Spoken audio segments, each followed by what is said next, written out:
Leave with Krillin and go home before your mother gets worried. But Dad, what if you need me? What if you lose? You'll have to flee, Rukido. I'm not a coward. There'll be no other choice. I'm not a Rukido.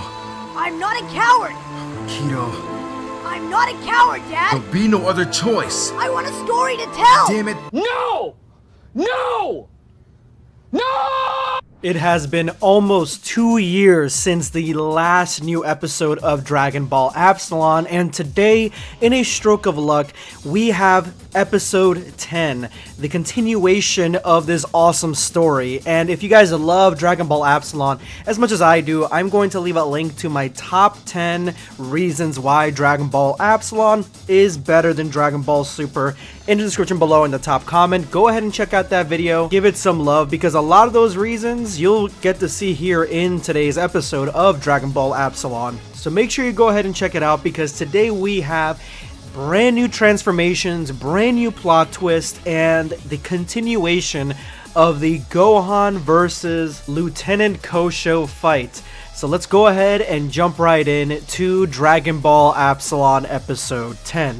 As you guys saw, after Kosho defeated Gohan, Gohan's son came in trying to assist him in any way that he could, and to me, honestly, I don't really like this character too much. He's too whiny. He takes every aspect of the whiny Gohan that we got in Dragon Ball and amplifies it like 100 times. Plus the fact that he just won't leave the battlefield when Gohan's like telling him to get the fuck out of here. Yeah, that also is kind of annoying, and that's the reason that he finds himself in hot water at the beginning of episode 10, where he has essentially interrupted the entire battle. But I am jumping a little ahead of myself, because Dragon Ball Absalon has a new song for its intro. Go ahead and check it out.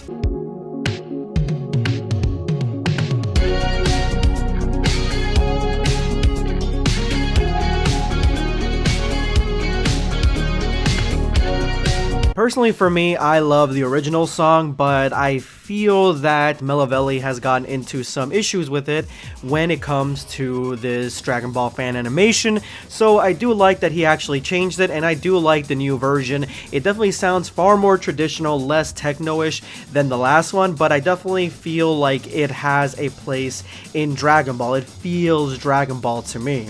Krillin tries to convince Gohan's son to leave, but it is too late, and that is when Lieutenant Kosho, he finally shows up and begins to explain to Gohan how inferior the Half Saiyans actually are, how he also makes sure that Gohan knows that basically the fight between both of them is hopeless for Gohan, and Kosho wants to add insult to injury, and he takes Gohan's son by the head and begins to threaten his life, breaking his neck, breaking his arm. He tells Gohan that he'll do what he has to get the response from Gohan that he wants.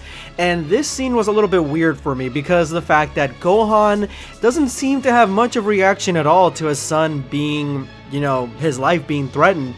Throughout all of this, Gohan kind of just keeps this face the entire time, so maybe he finds his son as annoying as I do, but it is a moment where Gohan realizes that he has to make an impossible decision.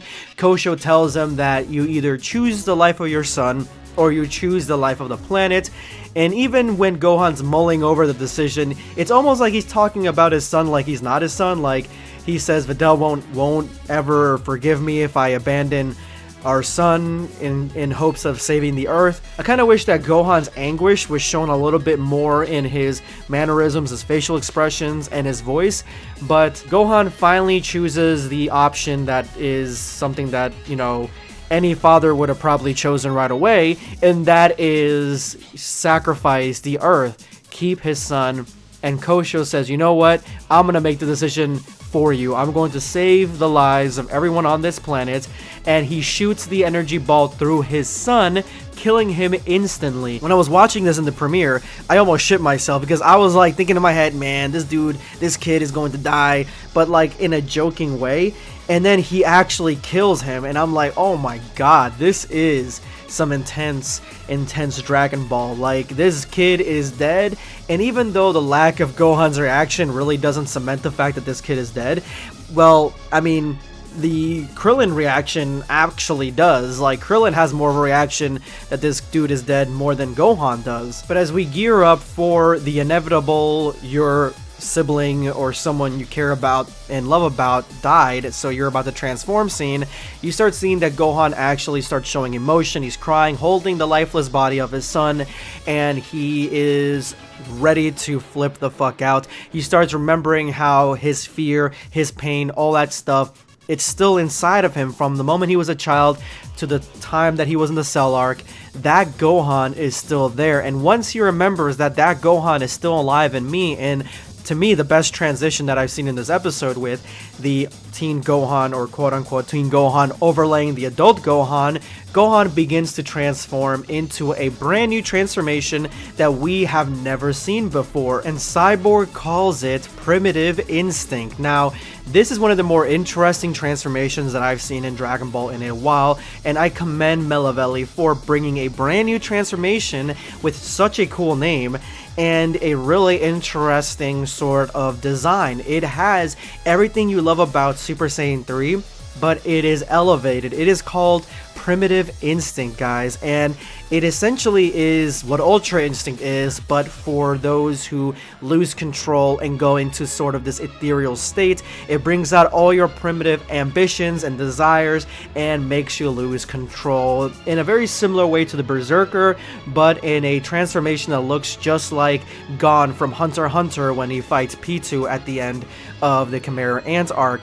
Looks almost exactly like that, and when he attacks Kosho, he attacks him with full force, ferocity, fighting in a completely different manner than he was fighting earlier, and not using any techniques or anything. Honestly, this looks more like Broly. The way Broly fights, that's the way he's fighting right now, throwing Kosho all around, and it's cool because his eyes turn red, the aura around his body is red, the Super Saiyan 3 hair is just kind of floating up instead of going backwards. It is a really, really cool fight, and honestly, this was the highlight for me in this episode. This was really interesting to see, and I can't wait to see more of this transformation. But what ends up happening is that Gohan gets the upper hand and is ready to kill Kosho, but he starts losing control of the transformation. He doesn't want to use it subconsciously all the way because he will run out his ki, he will run out his strength, and so he goes back to Super Saiyan 4, which you're gonna see isn't enough to face off against the Lieutenant. And as Gohan desperately tries to avenge his son's death, and vows that he will do so, he attacks Kosho in Super Saiyan 4 with everything he has. And personally for me, I always loved Gohan in Super Saiyan 4. I don't know why, I feel like it suits him, like the design always suits him. And Gohan tries to do his best, but he's still not strong enough in this form to face off against a beaten Kosho. And that is when Majub jumps in and takes on Kosho along with Super Saiyan 4 Gohan. And they bounce this dude around like a fucking pinball. Doesn't know which way is up. And Cyborg has to step in to make sure that Kosho does not die, because he realizes how unique and powerful Majub actually is. He doesn't understand where this guy came from and what exactly his story is, and since he's not a Saiyan, he is going to give the order that you can kill this guy, and Cyborg tries to do it on his own. And when Majub tries to face off against Cyborg, that's when you realize that Cyborg actually has some moves. It is the first time we're seeing him fight, and he definitely knows what he's doing. Even though it seems that Majub is more powerful, Cyborg is able to read all of Majub's movements, making it so he cannot hurt him. The battle becomes heated, and even Pan jumps in, trying to do something, but obviously she's not powerful enough to take on any of these characters, but at least she tries. That's the reason I really like Dragon Ball Absalon Pan. This episode is chock full of action, and I would like you guys to actually go watch the episode on its own. I'm gonna leave a link to it in the description below in the top comment. Go watch this episode and support Melavelli's Dragon Ball Absalon. Check it out for yourselves, that way you guys can go ahead and see this action full out. It's 20 minutes of hardcoreness, and this is some prime TV right here. And you get to see that Majub starts losing control at the end of this episode, and that is when we realize that he's basically caged up Kid Buu inside himself very similar to what Naruto does with the Kyuubi, and because he's done that, the more he fights, the more of the Buu energy he releases, and the more out of control he gets, till the end where he actually loses complete control. Buu breaks out of his prison, and now he is in the world. Now, has he taken over Maju's body? Is Maju going to use him? Is he connected to Maju's body? We have no idea. There is no way to tell what is going on, if he's a new player on the scene now, a player of chaos. It would be cool to see Buu fight any of these characters, even the bad ones, but unless Buu's power gauged and risen with the power of Maju, and rose with the power of Maju, then he's really no match for any of these characters. But I think that more than likely they're going to make him stronger, and that is going to be the end of Absalon episode 10. We do get a scene here where Dende tries to heal Gohan's son, but as Dragon Ball Absalon loves to have consequences, there is no bringing back Gohan's son. He is completely gone forever, and that is the end of this episode, guys. This was awesome. I cannot wait to jump into more Dragon Ball Absalon stuff. I've talked to Melavelli, and he's gave me the A-OK to review the mangas that he's got on his website, so I'm going to continue on with that. Let me know in the comments below what you guys thought of episode 10, and if you made it to this point of the video, you are now part of the hashtag #EndOfVideo squad, and you guys so much for all your support. Make sure to drop that comment with that hashtag for a chance to be featured in my next video. Today, I'm going to be responding to Black Hero 201. Are we ever going to see more Dragon Ball manga with Gine in the story? I really want to see more of it. I find it amazing. Well, Black Hero, I am going to continue on like a bunch of different Dragon Ball fan mangas that I've actually been able to hold out on and wait for them to kind of like get more pages and more chapters and actually catch up on themselves while reviewing these Dragon Ball fan animations. It's giving me some breathing room to be able to jump back into the fan manga, so I will be jumping into the fan manga soon, so make sure you stay here, keep an eye out for that, because I will be coming out with more Gine reboot for Dragon Ball Super. This is going to be Blackscape signing off. Take care, guys. Subscribe for more content.